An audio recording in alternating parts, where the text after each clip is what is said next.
Petracca from the Melbourne Football Club. You're listening to the Coaches Panel. Dane Zorko here from the Brisbane Lions. Jason Johannesson from the Western Bulldogs. Luke Parker here from the Sydney Swans. It's Roy Sloane here from the Adelaide Crows, and you're listening to the Coaches Panel. Max Orr, Melbourne Football Club. This is Nat Fyfe from the Fremantle Footy Club, and you're listening to the Coaches Panel. Hey friends, you got MJ from the Coaches Panel. Welcome back to another episode of the 50 Most Relevant. Pretty much a third of the way in now, working our way through who I believe are the most relevant players for you to consider in SuperCoach, AFLFantasy and DreamTeam for your 2022 seasons. Christian Petracca is who we're talking about today on the episode. Everything went right for him and his teammates last year, resulting in that groundbreaking grand final victory over in Western Australia. That Norm Smith medal. He was sensational for us last year, and yet he's sneaking under the radar a little bit from a fantasy football perspective. So, time to talk about him. On this episode, I could not talk about CP5 without the sole Melbourne supporter of the Coaches Panel. I got Kane on. Hello, mate. How are you? Well, MJ, yes, a very impactful player and clearly a driving force in breaking that premiership drought. But that doesn't mean much as we enter 2022. And as you mentioned off the top, he is a bit of a sleeper. He's a guy that I think maybe isn't classed in the same territory as some of those other uber elite mids, but I think the number suggests he should be considered. Yeah, I definitely agree with that. Just turned 26 years of age, just over a week or so ago, the Melbourne midfielder had career scores last year when it comes to personal best numbers. It was a 153 against Port Adelaide in AFL Fantasy and DreamTeam, while a 173 in SuperCoach. In that same game, both of those scores are career high scores from him. He averaged 110.8 in AFL Fantasy and 111.3 in SuperCoach, meaning in that format, he's going to cost you just over $600,000. It's spot on. $930K in AFL Fantasy and $945,300. And Kane, when I think back to September and that grand final at Optus Stadium, I think everybody except Western Bulldogs fans watched that game of Christian Petracca and just realised what maybe they had known either incidentally or anecdotally in parts over the past 2 years, but really got rubber stamped on the grandest stage of them all from a footy perspective, that is Christian Petracca is an elite player. He's a special talent and somebody that is capable of winning premierships, arguably off his own boot. Yeah, well, he's got that mix there that he's a match winner, but he's also a good fantasy scorer, which is why he's on this list. And it's because he has such a well-rounded game. You know, he wins a lot of the ball. Coincidentally, that grand final was a career high, 39 disposals, which was absolutely prolific. He kicks more than he handballs. He's obviously got a marking game. He had multiple games with double-digit marks, can lay a tackle, and obviously the X factor that separates him from a lot of mids is his ability to go forward. You know, he kicked more than a goal a game and had multiple games with 2 or more goals. So that's his real X factor. That's why he's very hard to shut down. He's just got that well-rounded game and the physique. How many times in the grand final did you see him push off a player or step a player? Yeah, amazing. And now that he's got that tank, he does have that nice balance of contested and uncontested. You know, he had more uncontested possessions last year than he's really ever had. Like in terms of that split, you know, he's getting that game, he's getting that easier possession, which you love to see in a fantasy player, of course. And I think there's still another level. Again, I don't think he can have better than his best games, but I think he can have more of them.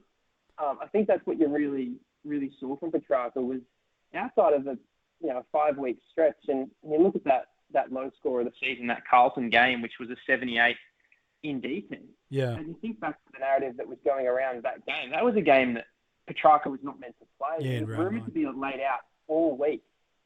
And he finally fronted up on game day and played, and he still produced a ton in that game in SuperCoach, but that was his lowest DT score.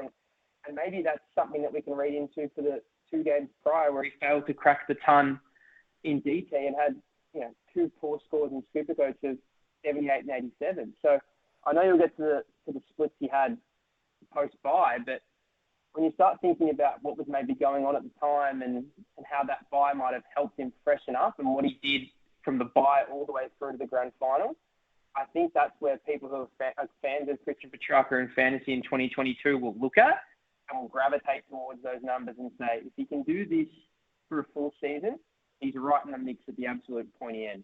Yeah, and I think that's what's got coaches excited about it. We look through these fantasy numbers in greater detail. In AFL Fantasy and Dream Team, he delivered 14 tons, 7 over that magical 120 marker, and then 5 over 130.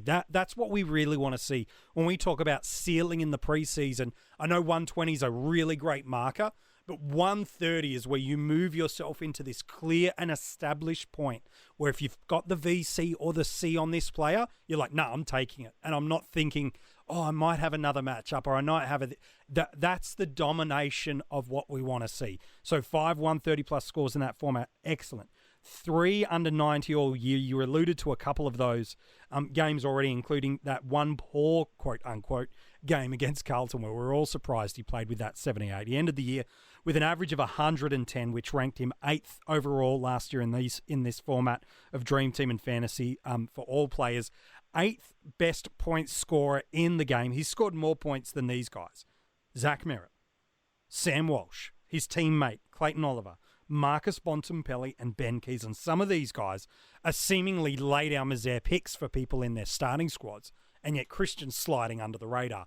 But there is a world where there's some value in him, and I'll talk about that in a second. Over in SuperCoach, 13 tons, 8 scores of 120 or plus, 5 over 130, and 3 of these 13 tons were over 145. That when you get that level of ceiling, you're establishing yourself as an absolute legitimate top-tier premium. Just 5 more, 90 plus, 1 under 80 all year, ranked in the top 20 across the board for total points and for averages. And Kane, you alluded to it a little bit before, but there was that pre and post-buy split. Pre-buys in AFL Fantasy 106. That's 13 games. SuperCoach going at 105. So fine. Totally fine at that point. Here's what he did in the final 9 games of the year. AFL Fantasy, he went at an average of 117, an average of 119 in SuperCoach. And for those of you that care, in that 3 domination finals appearances from the Ds, he averaged 116 in AFL Fantasy Dream Team and 138 in SuperCoach. I think it's these post-buy numbers matched with the ceiling that we saw and this knowing determination that Christian wants to prove himself as one of the best players in the AFL. He wants to break the paradigms of how people view him as a Dustin Martin clone or as a Dangerfield clone or whatever dogged him earlier in the career. He's adamant and driven to continue on giving Melbourne success and to prove himself as a unique individual that is dominating on the AFL landscape. Yeah, I think that's exactly his goal. And I think he's a player that still thinks he's got a lot to offer at AFL level. I don't think he's a player that's satisfied. I think he's someone that thinks about legacy and thinks about, when you've already got a Norm Smith and you've broken a premiership drought, adding a Brownlow, adding maybe another Norm Smith or premiership. Now you start getting into the levels of players legendary. that, we're really going to remember in the game in 30, 40, 50 plus years. We're going to be looking back and saying that guy was a player, a generational player that really can stand himself on this decade. So I think that's all ahead of him. I think the reason there might have been some disappointment and some people that were off him is that he did come in at a big average in SuperCoach last year. He did. And I think what's positive in that sense is that we knew the 2020 game was unique, and clearly it favoured guys like Petracca, Neil. It's planted the scores in a way that made these guys at top price. Yes. So I think when you're getting this guy, Christian Petracca, particularly in SuperCoach, I think there's a minimum of 10 points upside there. I think there's a 120 year. Yep. I think that's fair. In his career. I think it is this year. Mm-hmm. And just watching the games closely like I did, it was his players in some games, especially his early games, that really, really hurt his SuperCoach score. And that's the thing for mine that I think he can level out. He's got too many games for mine where there's a negative 20 differential between his SuperCoach and his DT, and that's in DT's favour. You know, there's games where he's got a 124 DT and a 92 SuperCoach. Yeah. And think about the gun players in SuperCoach, your Neils. They're always seem to be putting up 10, 15, and some games up to 30 to 40 point differentials in the SuperCoach's favour. So Over the other way, yeah. I think that's where he can improve. I think the DT average will be around, I've got him around 115. And I think the SuperCoach is going to be between 120 and 125. I think he's got that game where he's still going to impact the scoreboard clearly. You know, when you're going and you're watching him play, he's a real problem in the forward line, and he uses it to keep that time on ground nice and high now. You look at how many games he played in the 90% range, high 80s. Yeah, it's very strong. That's something that wasn't a possibility, you know, thinking back to 2019 and earlier. And that was when he was playing predominantly forward. So now that he's got this ability to go into the midfield and then rest forward and be damaging forward, I think that's what makes him really hard to stop. And also from a SuperCoach point of view, keeps him in the game a lot. Yes. It gives him that opportunity for score involvements, for goals, for all those important things that weight in his favour. So I think the hard thing in terms of his relevancy on this list, and the reason I think he couldn't be higher, is I don't see how you can really fit him in AFL fantasy. I agree. I think you'd have to be even more bullish than I am and have him reaching the 120 mark in that pick format. him as a starter. Yes, I agree. I think in DT, he's right in the mix. Again, you're going to be... I think he's a player that could be in my side. Again, it's going to depend a lot on the other players around him, what sort of comes to light, how everything's sort of shaking out. But again, when you've got 5 points of value and you're already at a top 8 level, you have to be considered in the starting squad, especially with those guys maybe coming off, you know, real career years in Steele and Miller. I think that can sort of, if there's 5 points up for Petracca and 5 points down for them, you're only looking at about 2 to 3 points a game. You take the cheaper guy, yeah. Yeah, maybe take that cheaper player, use the cash elsewhere. But I think SuperCoach is the one because I can genuinely see him, you know, pushing the top 2 or 3 quite comfortably in that line. I know that might be a big call for some when he's challenging the likes of, you know, McRae and obviously Steele. These guys would have done it. Yeah. But, you know, it has to be a first year for everything, MJ. You know, if we're just going off previous form all the time, we'll always be playing catch up. Yeah. Yeah, you know, you've got to make a call sometimes. And I think that is the format because, like I said, there's too many games for someone of his quality to have these really damaging clangers that just impact his score massively in the wrong way in that format. I think he can tidy that up. I think that would be something that he'd be reflecting on, thinking, where do I evolve my game? Yeah. Yeah. You know, I can't be making real costly turnovers, particularly by hand. Like, that's something in SuperCoach that really kills you. If you have a clanger handball, it just really impacts that score. And he does that a bit. You know, he's doing a lot in that midfield. He's doing a lot in congestion, but sometimes he does just maybe do a little bit too much and not just give that simple give that just keeps your score ticking over. Yes. And you know that's what, you know, McRae and O'Neill, when they're at their best, they do that. They just move the ball on and just keep working. I think Christian's at that point now, he doesn't need to do everything. You know, there's a lot of players in that team that can tick over. So I think he fixes that up, and I think that's where the major relevancy is. Yeah. So is SuperCoach. I think, as I said, have a player of his quality be going 1 for 1 in terms of his DT and SuperCoach average.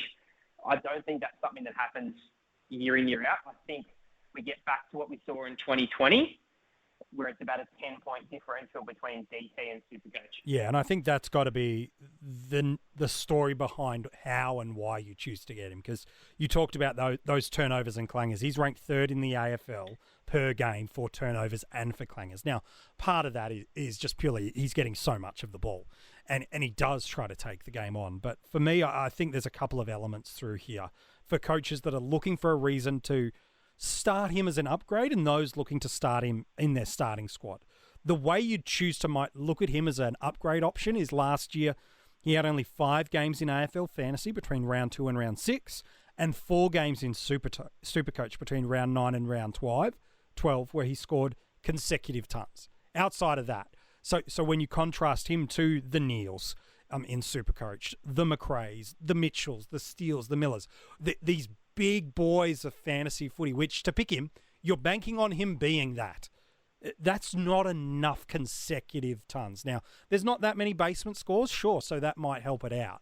But I think that's the kind of thing coaches might look at and go, okay, that's enough of a reason for me to not go there. The other might be, you're not convinced he's a captaincy option. I think there's some ceiling to suggest he can be, but that might be a reason. There is a world where he's 8 points per game of value in terms of price based on what he did over those final 9 games and finals of the year.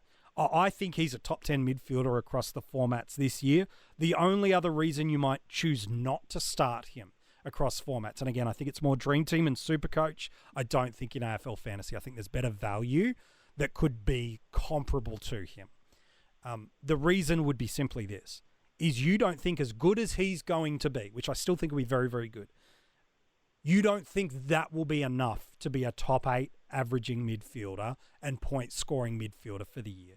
You think the narrative would be, you think Miller continues on, Steele continues on, McRae continues on his merry way, so does Miller. Josh Kelly, who, okay, I had to fit him in this episode, didn't I? You tell yourself he's not going to be enough as good as he's going to be. That's the other justification. If you can't see a scoring trend dip away from him, it must be then more around others around him evolve and get better or stronger. Yeah, I think that's absolutely right, MJ. If you've got more confidence in the Tom Mitchells, if you've got more confidence in the Walshes and the Brayshaws, you have to make that call. You know, if you're going to jump at Jared Lyons, that's probably the type of guy that, you know. Yeah, we talked about him just the other day on the 50. Yeah. Yeah, you know, I think that's the thing. It's weighing up. That's the thing with fantasy. You can't just go on a limb and pick one player. You have to analyze without analysing everyone else. You know, as I said, if you think there's some regression for Lyons, some regression for Steele and Miller, which, to be honest, looking at their numbers, you'd say there will be. Yeah. The nature of how big those scores were. You know, I think Petracca can get really close to them. And again, if that's a differential in cash that lets you do a thing here or there, we spoke about on the podcast the other day, MJ, that, you know, 50K here and there adds up really quick. Can change your whole structure. Can give you a bit of extra stability. Yeah. So nothing is assured in this game. No. You know, you might just think, you know, you think about a Neil last year. You got to start him because look what he did last year. His numbers Take the year away from you, sort of thing. Yeah. Yeah, like, you know, that's the type of thing. And again, he was he had an injury preseason. There's all these things that you have to take into effect. Yep. And I just think this is a guy that, again, he's already at a top 8 level in DT. You know, he's already top around 15 the fringes of SuperCoach. that. Yeah. Yeah, so, you know, there's going to be guys, and your guy might be Rory Laird, your guy might be Brayshaw, could be Petracca, whoever you gravitate towards. But you have to consider this guy in relation to this. Yeah. And again, especially in salary cap where there's a cash differential. I'm sure we'll get into draft shortly. Yeah. But when you're getting cash to take this guy, and I think back, MJ, to this season, this past season we had 2021, when we had the guy in round 14, people were weighing up. Do I take Oliver?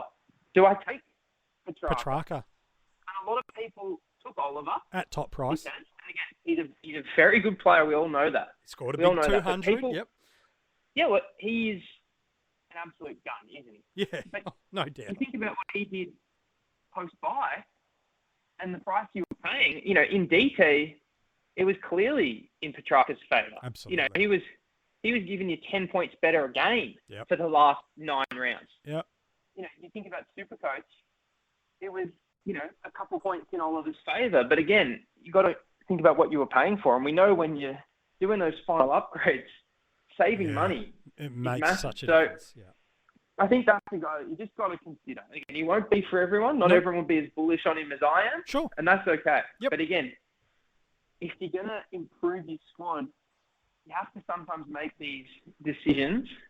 And again, you might have so much cash that you go, you know what, I thought I'd want Petracca in my team, but I've got so much cash, I just feel safer with Steele. Sure. Great. Fine. There might be a situation where you go, I need to get this rookie off the field. I need to get this mid-pricer up to a premium. I just don't feel comfortable with this structure. And maybe that's where you go, Petracca gets me there. You know, maybe the difference between a Steele and a Petracca comes down and you think that extra cash can be used elsewhere. So you've got to consider every pick, and that's what makes this game so fun and interesting is that Oh, you change one variable in your side, and all of a sudden there's another 100 doors you've got to consider. So yeah, the inputs just and outputs. consider him. Just look for yourself and just see what you think. Maybe you're not thinking Melbourne's going to be back in the mix again. It didn't really seem to bother him last year in terms of his win and loss splits. Yep. But again, just make that call. Just have a look because he's not getting any love. I've barely seen him in a side this pre-season. Yep. So just have a look. Yeah, I think that's a really fair call. If you're ever unsure about how to split a player, one of the more simple ways, you can make it more complex than this, but from just a pure simplicity, is you look at the premium midfielders that are in that same byline, and go, okay, where do I rate and rank him? There's more elements and ingredients and variables I would be putting into place, but if just from a very icing top tier level, you put him against the guys that are in that line and go, okay, North Melbourne, do I rate him in a similar or higher or lower spot to a Jai Simpkin? With Brisbane, he's got the Lockie Neal. He's got Jared Lyons, who we talked about the other day in the 50 most relevant. Collingwood, is that Taylor Adams? Is there another premium midfielder? Fremantle, Nat Fyfe, St Andrew Brayshaws, and Caleb Sarongs, who we talked about just the other day, in fact, yesterday on the 50 most relevant. It's Hawthorn with Tom Mitchell, and then, of course, Melbourne and his teammate Clayton Oliver.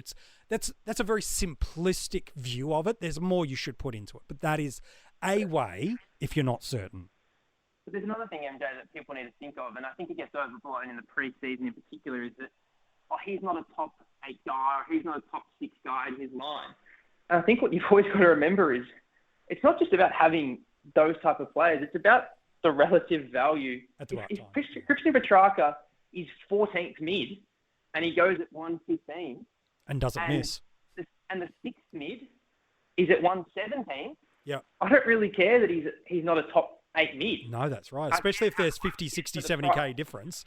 Yeah. Well, if I've got 60, 70K and then I put that on something else, that's the thing I think you need to think about. It's not just about, he can't get top 8 or he can't get top 6. And that's for any player. You don't need a defender to get, 96 if they're priced at 80 and they gave you 92. That's going to be probably more valuable than just getting the 95 guy if you've saved 150K cash. So don't just close your mind off and think, they can't get to that level. I'm not going to start them, even if you think they present value, because getting top 8 doesn't really matter. When you think about a season, MJ, how many times is it that, we wanted this guy because he started the first, 11 rounds of the season at 115. I need to bring him in. He's a top 8 player, and he finishes the year going at 100 in the second half. Yeah. And the guy you really should have been looking at was the guy that was going at 95 in the first 11. Correct. And then came home with 115. So that's what's so silly about this whole thing, is the game is about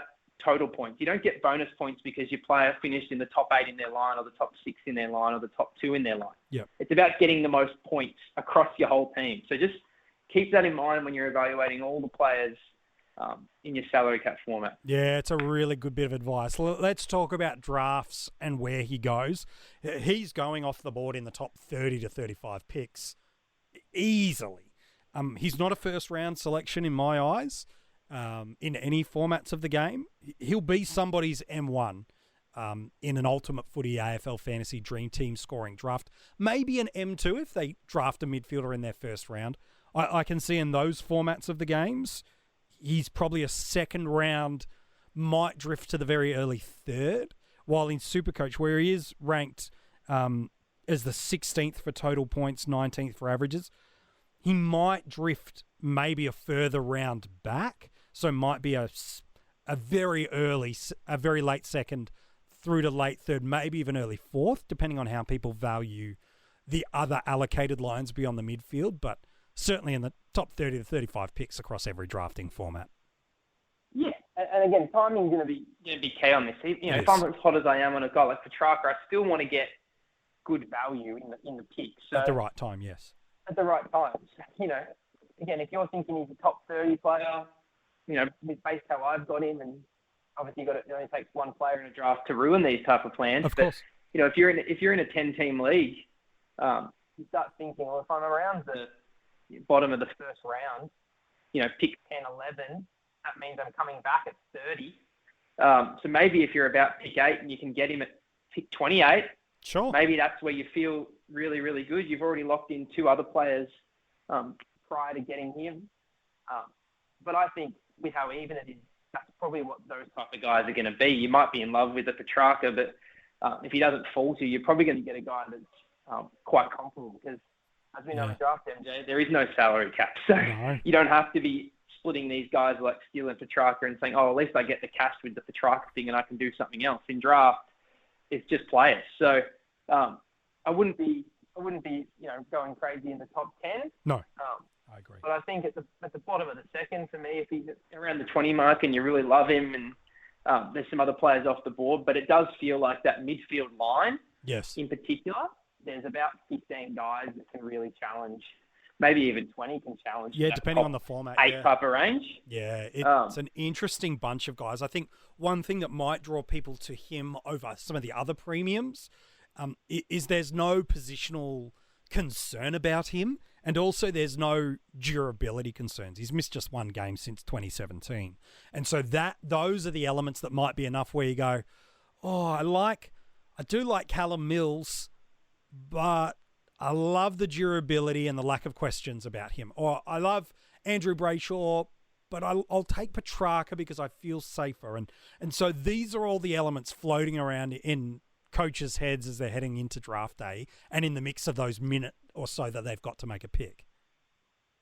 Yeah, exactly. And that's the thing to draft. I think with the durability, with the upside, and it's funny, I have a thing as well where I just think they're a good player. Like, it's very hard to take, for example, in DT, a Ben Keys ahead of Christian Petracca. Yes. Because you know what Petracca's going to be doing. He's got, role certainty. He's got all these things that are guaranteed because he is one of the best players in his team. Yes. So I think that's where, he gets those edges. And maybe that's why a guy like Jared Lyons in the past has slid down, because there's been that perception that he's not on that level. But when you've got the name of Petracca now, Norm Smith winner, premiership side, I don't think he's going to slide too far in a lot of formats. No, I don't see many drafts where you'll be looking in the outside of the top 40 picks going, how is he still here? He's just way too good of a player. Hey, mate, I appreciate your work today on this episode. Talking about, I know, one of your favourite players in the AFL. No worries, NJ. My pleasure. Oh, mate, if you want to go and read the article or gloss back over how good Christian Petracca could be, or any of the other players we've revealed so far in the 50 most relevant, the good news is you can go and check out all those articles at coachespanel.tv. You can go back and listen to all these podcast episodes. Maybe now, as you're into the middle part of January, you're only just now rethinking about your fantasy footy sides again. Well, jump on back, right back to 50 with Riley O'Brien and all the other 15 or so odd players we've revealed. There is hours already of content for you to go and listen to, and thousands upon thousands of words for you to go and read at coachespanel.tv. Plenty for you to get involved and excited about. Well, tomorrow we hit really the other side of the mid-range of the 30s. Number 34 in the 50 most relevant, and a player that I'm a big fan of, like a real fan of. He could be in his line one of 2 options. The greatest value premium that we just have to have. He could also just be a good option, but never enough to push the upper echelon in his line. Who is this player that could be a beast for us at his starting price, or could just hold form and not quite be enough? Who is he? I'll tell you about tomorrow in the 50 most relevant.